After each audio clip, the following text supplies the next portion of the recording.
Newer, faster memory tech? Yes please. What do I have to do to get it in my system? Oh, we're about to find out. Okay, great. This is DIY in 5. Hello everyone, I'm your host Trisha Hirschberger, and today we're talking about how to get the latest add-in hardware specs on your system. We're talking about PCIe Gen 4. While the PCIe 4.0 standard was announced in 2017, we just got to see SSDs and graphics cards using this new tech at Computex 2019. So if you're looking for the latest and greatest, this video is for you. If you find the information in the video useful and want more tech tips on a variety of topics ranging from photography to smartphone hacks, give us a like and subscribe so that you're sure not to miss out. So why should we care about PCIe Gen 4? In a word, double. PCIe 4.0 will have double the bandwidth and lanes when compared to Gen 3. In other words, this will be twice as fast as the older spec.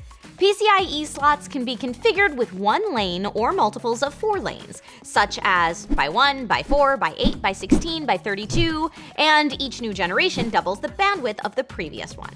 For instance, a PCIe 3.0 by 8 interface can be replaced by a PCIe 4.0 by 4 interface that provides the same amount of bandwidth. This is especially great for add-in hardware like graphics cards, SSDs, Wi-Fi, and Ethernet cards. Okay, I'm sold and I want it.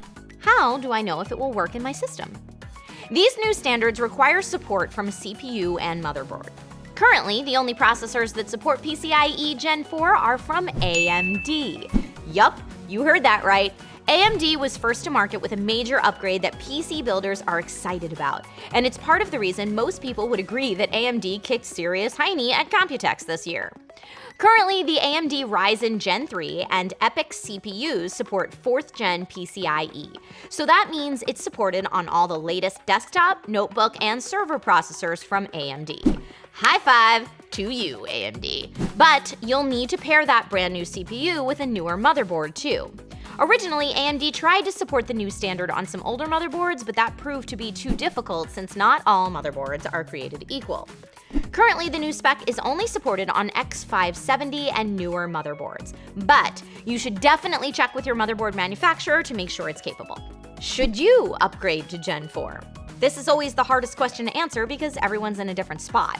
If you're already in the market for a new system, then it's always a good idea to future-proof and look for Gen 4 capable hardware. The tech is backward compatible, so you can still use all the hardware that supports the old standard.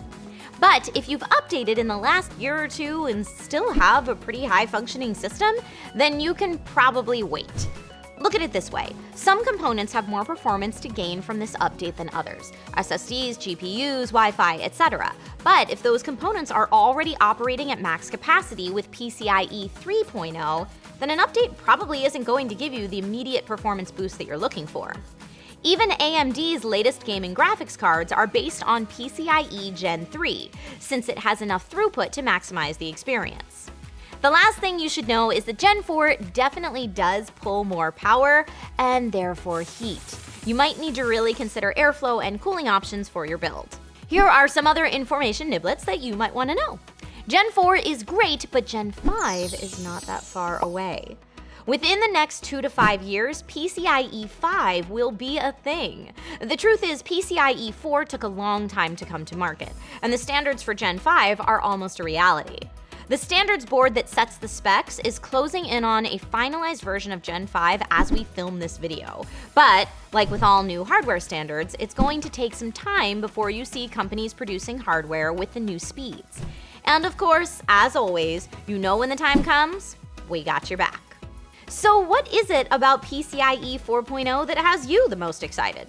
Are you going to incorporate this shiny new tech into your rig or hold off? Let us know in the comments. Also, if you're looking for more great PC upgrade tips, feel free to check out any of these other DIY in 5 videos. Thank you so much for watching, everyone, and I'll see you next time with more DIY in 5.